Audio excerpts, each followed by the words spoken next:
जैसा कि last episode में हमने देखा कि तांग शैंग और बाकी सब क्वालिफाइंग राउंड्स में पहुंच गए थे और अब उन्हें 1 महीना हो गया था, जिस वजह से क्वालिफाइंग राउंड्स के मैच खेलने के लिए वो एक खास जगह पर आए थे। वहाँ तांग शैंग को निंग रोंग रोंग के फादर और प्रिंस जुई मिले थे और वो दोनों तांग शैंग के साथ मिलकर दीन के पास आए थे। अब वो दोनों दीन से बातें करने लगते हैं, जिसमें अपना इंट्रोडक्शन देने के बाद अंकल निंग ये कहते हैं कि वो अपने और भी बच्चों को श्रेक स्कूल में भेजेगा, क्योंकि निंग रोंग रोंग को श्रेक स्कूल ने काफी अच्छा वॉरियर बना दिया है। उसे अपने ट्राइब में और भी अच्छे वॉरियर्स चाहिए, इसलिए वो अपने ट्राइब के और भी बच्चों को यहाँ भेजना चाहता है। डीन ये सुनकर बहुत खुश हो जाता है, क्योंकि अब कीबाओ ट्राइब से उसे बहुत सारी फंडिंग जो मिलने वाली है। वो खुशी खुशी अंकल निंग की इस बात को एक्सेप्ट कर लेता है और फिर थोड़ी और बातचीत के बाद अंकल निंग और प्रिंस जुई वहाँ से चले जाते हैं। प्रिंस जुई ने अपनी आइडेंटिटी कि वो प्रिंस है वो डीन के सामने नहीं बताई थी और तांग शैंग को भी बताने से मना कर दिया था, और ऐसा उसने क्यों किया था वो हमें आगे पता चलेगा। अब निंग रोंग रोंग अपने पापा से मिलने आती है और अंकल निंग उसे ट्राइब का नेक्स्ट चीफ बनाना चाहते हैं। ये सुनकर सभी को खुशी होनी चाहिए थी, लेकिन निंग रोंग रोंग खुश होने के बजाय दुखी थी, और ऐसा क्यों था ये हमें आगे पता चलेगा। वहीं अब प्रिंस जुई और अंकल निंग वहाँ से चले जाते हैं और जाते जाते डीन नोटिस कर लेता है कि ये प्रिंस जुई है और ये अपनी आइडेंटिटी आके छुपा क्यों रहा है। डीन को भी समझ नहीं आता। अब जब अंकल निंग और प्रिंस जुई दूर आ जाते हैं तो प्रिंस उसे एक इविल स्माइल देता है और अंकल निंग भी उसके साथ हंसते हुए कहता है कि तांग शैंग ने बहुत जल्दी कल्टीवेट कर लिया है और उसकी बॉडी भी बहुत स्ट्रांग है, उस पर हमें नजर रखनी चाहिए। वहीं श्रेक स्कूल के पास अब ओपोनेंट टीम्स की डिटेल्स आ जाती हैं और उनका पहला ओपोनेंट बराक स्कूल होने वाला था। बराक तियानदाओ सिटी का ही एक बड़ा स्कूल है। अब जो उनकी फाइट होने वाली है वो बेशक टीम फाइट है, लेकिन उसमें 1-to-1 बैटल करके एक दूसरे को हराना होगा, और ये बात सबको शॉक करती है। तांग शैंग इस फाइट में पहले लड़ना चाहता था क्योंकि वो ही वहाँ पर 1-to-1 बैटल में सबसे अच्छा था, लेकिन ग्रैंड मास्टर जीवो को भेजने का डिसाइड करते हैं क्योंकि जीवो की खासियत 1-to-1 बैटल में लड़ने की है। अब फिर सारे बच्चे बैटल ग्राउंड की तरफ बढ़ने लगते हैं जहां वो सारे ओपोनेंट मौजूद थे जिसको तांग शैंग की टीम ने पहले हराया था। अब पहला मैच उस लड़की का जो तांग शैंग से नफरत करती थी और ओपोनेंट टीम के बीच में था, और वो लड़की ओपोनेंट टीम की धज्जियां उड़ा देती है। अब फिर श्रेक स्कूल रिंग की तरफ बढ़ने लगता है, लेकिन तभी बराक स्कूल वाले उन्हें रास्ते में ही रोक लेते हैं और यहाँ से हमें पता चलता है कि डीन उन्हें जानते हैं। बराक स्कूल एक ऐसा स्कूल है जो हमेशा से श्रेक स्कूल को परेशान किया करता था। वो अब भी श्रेक स्कूल को परेशान कर रहा था और ये देखकर सबको बहुत गुस्सा आता है, लेकिन अगर वो उससे अभी लड़ते तो वो डिस्क्वालीफाई कर दिए जाते। इसलिए उनके जाने के बाद मिस्टर जाओ जीवू से मैच के अंदर इसका बदला लेने को कहते हैं, जिस पर जीवू और ज्यादा मोटिवेट हो जाती है। अब रिंग के अंदर जीवू आती है और बराक स्कूल से रैंक 42 का वॉरियर आता है और अब उन दोनों की फाइट शुरू की जाती है।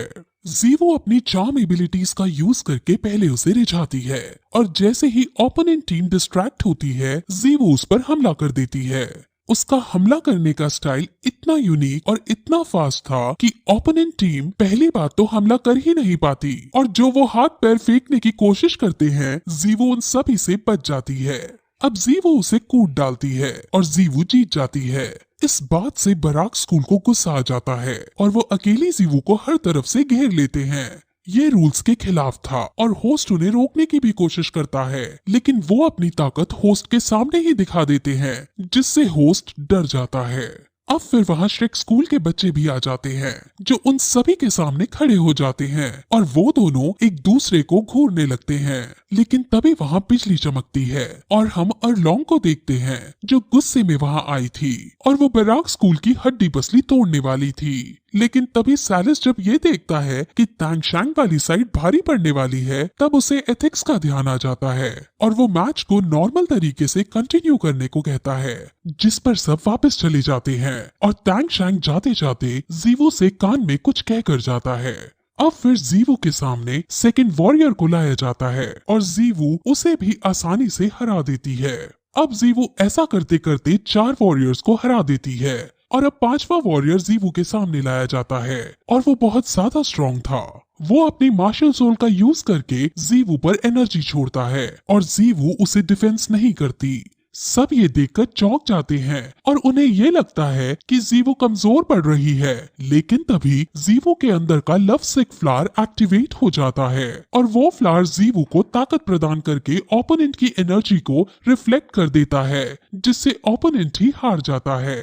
असल में ओपोनेंट ने सनफ्लावर पार का यूज किया था और जब लव सिक फ्लावर को लगा कि कोई फ्लावर उसके ओनर को परेशान कर रहा है तो लव सिक फ्लावर ने अपने ओनर को बचा लिया। सनफ्लावर की पार अच्छी है लेकिन लव सिक सभी फ्लावर्स का राजा है। अब किसी को कुछ समझ नहीं आता कि जीवू ने कौन सी टेक्निक का यूज किया है, इसलिए सब ये मान लेते हैं कि जीवू के पास एक खास सोल बोन है। अब हमें यहाँ से फिर पता चलता है कि तांगशान ने जीवू को जो कान में कहा था वो इसी तरह से लव सिक फ्लावर को यूज करने को कहा था। अब जीवू 5 मैचेस लगातार जीत चुकी थी, लेकिन अब वो थक गई थी, इसलिए टीचर्स तांगशान को आगे के राउंड्स में भेजने का डिसाइड करते हैं और तांगशान अब रिंग की तरफ आगे बढ़ने लगता है। रास्ते में उसे वो सभी दिखते हैं जिसको तांगशान ने हराया था और उनमें से ज्यादातर तांगशान के दुश्मन बन गए थे, खासकर ये लड़की जो तांगशान को बुरी तरह से हराना चाहती थी।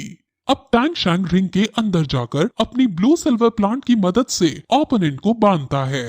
ओपोनेंट चाहता तो उसे निकालने की कोशिश कर सकता था, लेकिन वो तांगशान को देखकर ही इतना डर जाता है कि तांगशान उसे आसानी से हरा देता है और फिर ऐसे ही तांगशान बाकी सभी मेंबर्स को हरा देता है और बैराक स्कूल की बुरी बेइज्जती हो जाती है।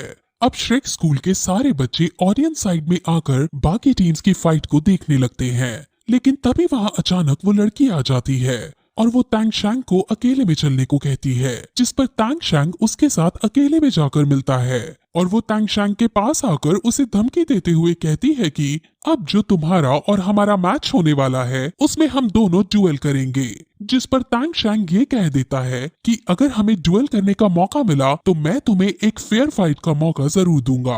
अब फिर लड़की वहां से चली जाती है। अब तांगशान और बाकी सब रात को कैंप लगाते हैं और वहां पर उन्हें ये पता चलता है कि उनका अगला ओपोनेंट ची हाउ स्कूल है, यानी अब तांगशान की लड़ाई उस लड़की से होने वाली है। अब सबको ये लगता है कि तांगशान ने जैसे पिछली बार इस स्कूल को आसानी से हरा दिया था, इस बार भी तांगशान आसानी से हरा देगा, लेकिन टीचर्स समझाते हैं कि इस बार ची हाउ स्कूल तांगशान की सारी एबिलिटीज को ध्यान में रखकर आएगा और ये मैच पिछली बार जितना आसान नहीं होने वाला है। और अब वो सभी प्लानिंग करने लगते हैं कि कैसे वो ची हाउ स्कूल को हरा सकते हैं। अब फिर कल का मैच शुरू होता है और पहले तांगशान और हाउ वू लड़ने के लिए आते हैं। तांगशान अपनी मार्शल सोल जो कि ब्लू सिल्वर प्लांट है उसका यूज करता है, लेकिन ओपोनेंट बहुत ज्यादा स्ट्रॉन्ग था और वो तांगशान की इस एबिलिटीज से आसानी से बचकर तांगशान पर हमला करने लगता है। ओपोनेंट बहुत ज्यादा शक्तिशाली था और ऐसा लग रहा था मानो तांगशान हारने वाला हो। ओपोनेंट इस बार तांगशान की ब्लू सिल्वर प्लांट से बचने के सारे मेथड्स ढूंढ कर आया था, इसलिए तांगशान को थोड़ी दिक्कत हो रही थी। लेकिन फिर तांगशान एक और आइडिया सोचता है। जैसे ही ओपोनेंट फुल स्ट्रेंथ के साथ तांगशान को मारने बढ़ता है तो तांगशान उससे बचकर उसकी ही पावर को उसके अगेंस्ट यूज करता है। इस टेक्निक का नाम controlling crane catching dragon technique है। अब इस टेक्निक का यूज करके तांगशान को एक अपर हैंड मिल जाता है और फिर कंटिन्यूअस अटैक करके वो ओपोनेंट को हरा देता है। अब उसके सामने एक एक करके और भी ओपोनेंट्स आते हैं और वो सभी को हरा देता है, जिसके बाद अब आखिर में सबसे ताकतवर ओपोनेंट जो वही लड़की है वो यहाँ पर आती है। तांगशान ने इतने सारे मैचेस खेले थे जिस वजह से उसकी 40% सोल पावर खत्म हो गई थी, लेकिन अब भी वो इस लड़की से लड़ने का डिसाइड करता है और लड़की अपना बेस्ट देकर तांगशान को हराने लगती है। वो लड़की बहुत ज्यादा स्ट्रॉन्ग है और वो काफी अटैक्स करने के बाद मैच को खत्म करने के लिए अपना आखिरी अटैक करती है। इस टेक्निक का नाम फ्यूजन रिंग है और ये कोई टेक्निक नहीं बल्कि एक टैलेंट है जो बहुत रेयर है। सब डर जाते हैं क्योंकि इस अटैक से बच पाना बहुत कठिन था। फिर भी तांगशान उससे बचने की कोशिश करता है और अब जब उसे लगता है कि वो इस अटैक से नहीं बच पाएगा तो वो एक आइडिया सोचता है। वो ब्लू सिल्वर प्लांट की मदद से लड़की को अपने पास खींच लेता है और उसे एनर्जी बॉल के सामने कर देता है और कहता है कि अगर तुमने इसको वापस नहीं खींचा तो मैं तो हारूंगा ही, लेकिन तुम भी मारी जाओगी। अब ये सुनकर लड़की बहुत उदास हो जाती है, लेकिन उसे तांगशान से बदला लेकर अपने स्कूल की इज्जत बढ़ानी थी। इसलिए स्कूल की इज्जत बढ़ाने के लिए वो अपने आप को सैक्रिफाइस करने को तैयार हो जाती है। ये देखकर तांगशान बहुत इम्प्रेस हो जाता है और वो लड़की को नीचे करके खुद एनर्जी से टकरा जाता है और खुद घायल हो जाता है। ये देखकर सब बहुत ज्यादा दुखी होते हैं और लड़की भी तांगशान की इस करतूत को देखकर बहुत इम्प्रेस होती है, क्योंकि उसने लड़की को बचाने के लिए अपनी जान मुसीबत में डाली थी। तांगशान क्योंकि बहुत स्ट्रॉन्ग था इसलिए वो मरता नहीं है, लेकिन वो अब लड़ने के काबिल नहीं होता, जिस वजह से उसे हारा हुआ घोषित कर दिया जाता है। इस जीत से लड़की को खुशी होनी चाहिए थी, लेकिन वो जीतने के बाद भी दुखी थी।